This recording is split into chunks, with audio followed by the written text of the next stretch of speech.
जय श्री राम। सबसे बड़ा कौन? बहुत अच्छी कथा है। एक समय की बात है, स्वर्गलोक में एक प्रश्न उठा कि सबसे बड़ा कौन है। इस बात को लेकर सभी देवताओं में वाद विवाद प्रारंभ हो गया और फिर परस्पर युद्ध की स्थिति भी बन गई। सभी देवता देवराज इंद्र के पास पहुँचे और बोले, हे देवराज, आपको निर्णय करना होगा कि 9 ग्रहों में सबसे बड़ा कौन है। देवताओं का प्रश्न सुनकर देवराज इंद्र उलझन में पड़ गए और कुछ देर सोचकर बोले, हे देवगणों, मैं इस तरह के प्रश्न का उत्तर देने में असमर्थ हूँ। पृथ्वी लोक में उज्जैनी नगरी में राजा विक्रमादित्य का राज्य है।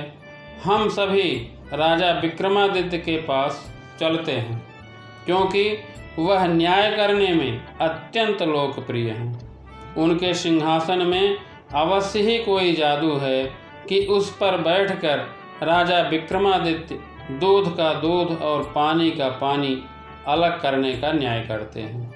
देवराज इंद्र के आदेश पर सभी देवता पृथ्वी लोक में उज्जैनी नगरी में पहुँचे। देवताओं के आगमन का समाचार सुनकर स्वयं राजा विक्रमादित्य ने उनका स्वागत किया।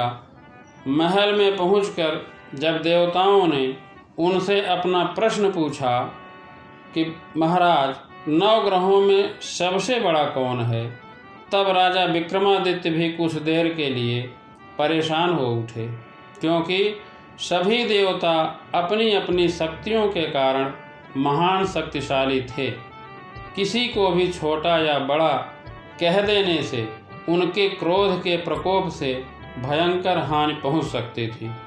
तभी राजा विक्रमादित्य को एक उपाय सूझा और उन्होंने विभिन्न धातुओं स्वर्ण, रजत, कांसा, तांबा, शीशा, रांगा, जस्ता, अभ्रक व लोहे के 9 आसन बनवाए। धातुओं के गुणों के अनुसार सभी आसनों को एक दूसरे के पीछे रखवाकर उन्होंने देवताओं को अपने अपने सिंहासन पर बैठने को कहा। सब देवताओं के बैठने के बाद राजा विक्रमादित्य ने कहा, आपका निर्णय तो स्वयं हो गया। जो सबसे पहले सिंहासन पर विराजमान है वही सबसे बड़ा है। राजा विक्रमादित्य के निर्णय को सुनकर शनि देवता ने सबसे पीछे आसन बैठने के कारण अपने को छोटा जानकर क्रोधित होकर कहा, राजन, तुमने मुझे सबसे पीछे बैठाकर मेरा अपमान किया है। तुम मेरी शक्तियों से परिचित नहीं हो। मैं तुम्हारा सर्वनाश कर दूंगा। सूर्य एक राशि पर 1 महीने, चंद्रमा 2.25 दिन, मंगल 1.5 महीने, बुध और शुक्र 1 महीने, बृहस्पति 13 महीने रहते हैं, लेकिन मैं किसी राशि पर 7.5 वर्ष रहता हूँ। बड़े बड़े देवताओं को मैंने अपने प्रकोप से पीड़ित किया है। भगवान राम को 7.5 के कारण ही वन में जाकर रहना पड़ा और रावण को 7.5 के कारण ही युद्ध में मृत्यु का शिकार होना पड़ा। उसके वंशज का सर्वनाश हो गया। राजा, अब तू भी मेरे प्रकोप से नहीं बच सकेगा। राजा विक्रमादित्य शनि देव के प्रकोप से थोड़ा भयभीत तो हुए, लेकिन उन्होंने मन में विचार किया, मेरे भाग्य में जो लिखा होगा ज़्यादा से ज़्यादा वही तो होगा। फिर शनि के प्रकोप से भयभीत होने की क्या आवश्यकता है। उसके बाद अन्य ग्रहों के देवता तो प्रसन्नता के साथ वहां से चले गए, लेकिन शनि देव बड़े क्रोध के साथ वहां से विदा हुए। राजा विक्रमादित्य पहले की तरह ही न्याय करते रहे। उनके राज्य में सभी स्त्री पुरुष बहुत आनंद से जीवन यापन कर रहे थे। कुछ दिन ऐसे ही बीत गए। उधर शनिदेव अपने अपमान को भूले नहीं थे। राजा विक्रमादित्य से बदला लेने के लिए एक दिन शनिदेव ने घोड़े के व्यापारी का रूप धारण किया और बहुत से घोड़ों के साथ उज्जैनी नगरी में पहुँचे। राजा विक्रमादित्य ने राज्य में किसी घोड़े के व्यापारी के आने का समाचार सुना तो अपने अश्वपाल को कुछ घोड़े खरीदने के लिए भेजा। अश्वपाल ने वहां जाकर घोड़ों को देखा तो बहुत खुश हुआ, लेकिन घोड़ों का मूल्य सुनकर उसे बहुत हैरानी हुई। घोड़े बहुत कीमती थे। अश्वपाल ने जब वापस लौटकर इस संबंध में बताया तो राजा विक्रमादित्य ने स्वयं आकर एक सुंदर व शक्तिशाली घोड़े को पसंद किया। घोड़े की चाल देखने के लिए राजा उस घोड़े पर सवार हुआ तो वह घोड़ा बिजली के गति से दौड़ा। तेजी से दौड़ता हुआ घोड़ा राजा को दूर एक जंगल में ले गया और फिर राजा को वहां गिराकर जंगल में कहीं गायब हो गया। राजा अपने नगर में लौटने के लिए जंगल में भटकने लगे, लेकिन उन्हें लौटने का कोई रास्ता नहीं मिला। राजा को भटकते भटकते भूख प्यास लग गई। बहुत घूमने पर उन्हें एक चरवाहा मिला। राजा ने उससे पानी मांगा। पानी पीकर राजा ने उस चरवाहे को अपनी अंगूठी दे दी। फिर उससे रास्ता पूछकर वह जंगल से बाहर निकलकर पास के नगर में पहुँचे। राजा विक्रमादित्य ने एक सेठ की दुकान पर बैठकर कुछ देर आराम किए। उस सेठ ने राजा से बातचीत की तो राजा ने उसे बताया कि मैं उज्जैनी से आया हूँ। राजा को कुछ देर दुकान पर बैठने से सेठ जी की बहुत बिक्री हुई। सेठ ने राजा को बहुत भाग्यवान समझा और राजा को अपने घर भोजन पर ले गया। सेठ के घर में सोने का एक हार खूंटी पर लटका हुआ था। राजा विक्रमादित्य को उस कमरे में अकेला छोड़कर सेठ कुछ देर के लिए बाहर गया। तभी एक आश्चर्यजनक घटना घटी। राजा के देखते देखते सोने के उस हार को खूंटी निगल गई। सेठ ने कमरे में लौटकर हार को गायब देखा तो चोरी का संदेह राजा विक्रमादित्य पर ही किया, क्योंकि उस कमरे में राजा विक्रमादित्य के अलावा और कोई नहीं था, वही अकेले बैठे थे। सेठ ने अपने नौकरों से कहा कि इस परदेशी को रस्सियों से बांधकर नगर के राजा के पास ले चलो। तो उस नगर के राजा ने राजा विक्रमादित्य से हार के बारे में पूछा तो उसने बताया कि उसके देखते ही देखते खूंटी ने हार को निगल लिया था।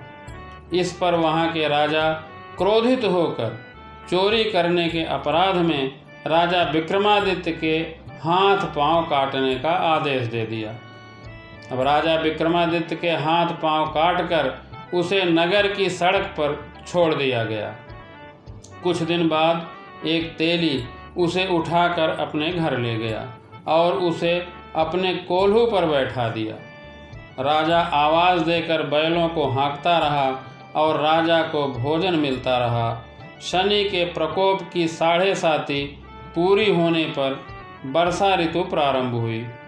राजा विक्रमादित्य एक रात मेघ मल्हार गा रहा था। तभी नगर के राजा की लड़की राजकुमारी मोहिनी रथ पर सवार उस तेली के घर के पास से गुजर रही थी। उसने मेघ मल्हार सुना तो उसे बहुत अच्छा लगा और दासी को भेजकर गाने वाले को बुला लाने के लिए कहा। दासी ने लौटकर राजकुमारी को अपंग राजा के बारे में जब सब कुछ बता दिया। राजकुमारी उसके मेघ मल्हार पर बहुत मोहित थी, अतः उसने सब कुछ जानकर भी अपंग राजा से विवाह करने का निश्चय कर लिया। राजकुमारी ने अपने माता पिता से जब यह बात कही तो वे हैरान रह गए। राजा को लगा कि उसकी बेटी पागल हो गई है। रानी ने मोहिनी को समझाया, बेटी तेरे भाग्य में तो किसी राजा की रानी होना लिखा है, फिर तू उस अपंग से विवाह करके अपने पाँव पर कुल्हाड़ी क्यों मार रही है? लेकिन राजकुमारी ने अपनी जिद नहीं छोड़ी। अपनी जिद पूरी कराने के लिए उसने भोजन करना छोड़ दिया और प्राण त्याग देने का निश्चय कर लिया।